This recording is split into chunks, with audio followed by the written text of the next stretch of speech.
Assalamualaikum warahmatullahi wabarakatuh.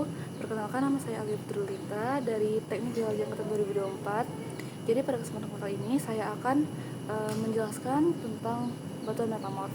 Selamat menyaksikan. Jadi batuan metamorf atau batuan melihan sendiri merupakan sebuah kategori batuan yang terbentuk dari perubahan bentuk batuan beku atau batuan sedimen yang terbentuk akibat proses metamorfisme. Nah, proses ini sendiri melibatkan interaksi antara suhu dan tekanan yang tinggi yang dialami oleh batuan di dalam kerak bumi, sehingga menyebabkan perubahan fisik dan kimia pada material dasarnya. Kemudian, perubahan pada batuan metamorf sendiri itu melalui proses metamorfisme. Nah, proses metamorfisme ini adalah proses dalam geologi yang kompleks dan melibatkan perubahan pada batuan awal menjadi batuan baru yang melalui proses interaksi dengan suhu dan tekanan yang tinggi. Suhu minimal yang diperlukan untuk proses metamorfisme sendiri adalah sekitar 150 derajat Celcius. Nah, tetapi suhu ini dapat lebih tinggi dan meningkat akibat proses kimia dan fisika yang terjadi dalam proses ini. Kemudian ada ciri-ciri batuan metamorf. Nah, ciri-ciri pada batuan metamorf sendiri itu sangat beragam. Misalnya perubahan komposisi mineral dan struktur pada batuan ini bervariasi mulai dari hitam hingga putih, bergantung pada material yang dominan pada batuan tersebut. Kemudian terdapat ada struktur foliasi dan juga non-foliasi pada batuan metamorf. Nah, batuan metamorf sendiri itu memiliki struktur foliasi yang ditandai dengan orientasi mineral-mineral yang paralel satu sama lain, sehingga membuat batuan tersebut tampak terdiri seperti lapisan-lapisan. Nah, namun beberapa jenis batuan metamorf sendiri itu tidak memiliki struktur foliasi, seperti batuan non-foliasi seperti kuarsit misalnya.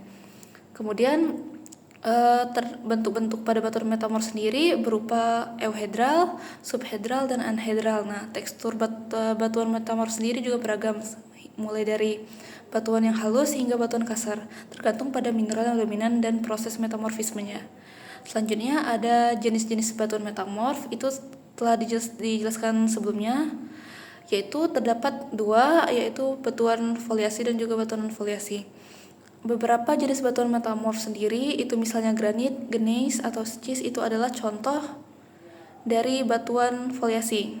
Nah, misalnya itu memiliki foliasi yang kuat dan susunan paralel butiran mineral tertentu yang membuat batuan tersebut tampak bergaris-garis atau berlembar.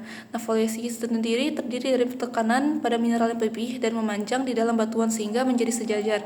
Nah, batuan ini mengembangkan struktur seperti lempeng atau lembaran yang mencerminkan arah dan tekanan yang diberikan. Kemudian batuan metamorf non-foliasi itu tidak memiliki struktur seperti lempeng atau lembaran. Nah, ada beberapa cara batuan non-foliasi dapat terbentuk, seperti batu kapur yang terdiri dari mineral yang tidak pipih dan memanjang. Tidak peduli sebesar apapun tekanan yang diberikan, butiran-butiran tidak akan sejajar. Jenis metamorfisme lainnya seperti metamorfisme kontak terjadi karena batuan beku panas yang menyusup ke dalam batuan yang sudah ada sebelumnya. Batuan yang sudah ada sebelumnya itu pada dasarnya dipanggang oleh panas bumi yang mengubah struktur mineral batuan tanpa penambahan tekanan. Selanjutnya ada contoh-contoh pada batuan metamorf sendiri.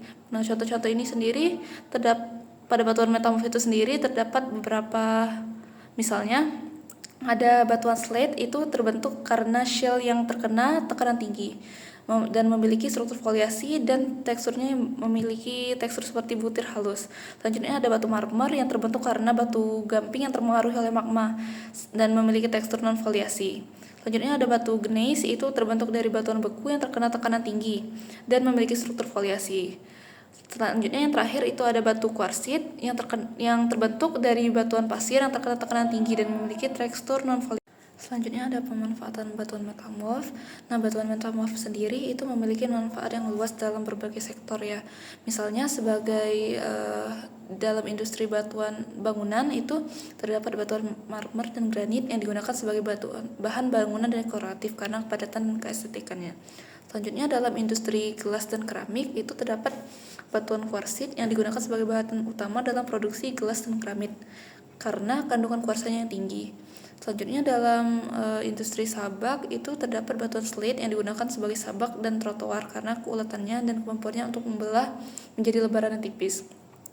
Dan kesimpulan dari video ini, batuan metamorf adalah batuan yang terbentuk dari proses geologi yang kompleks dan melibatkan perubahan bentuk awal akibat suhu dan tekanan yang tinggi.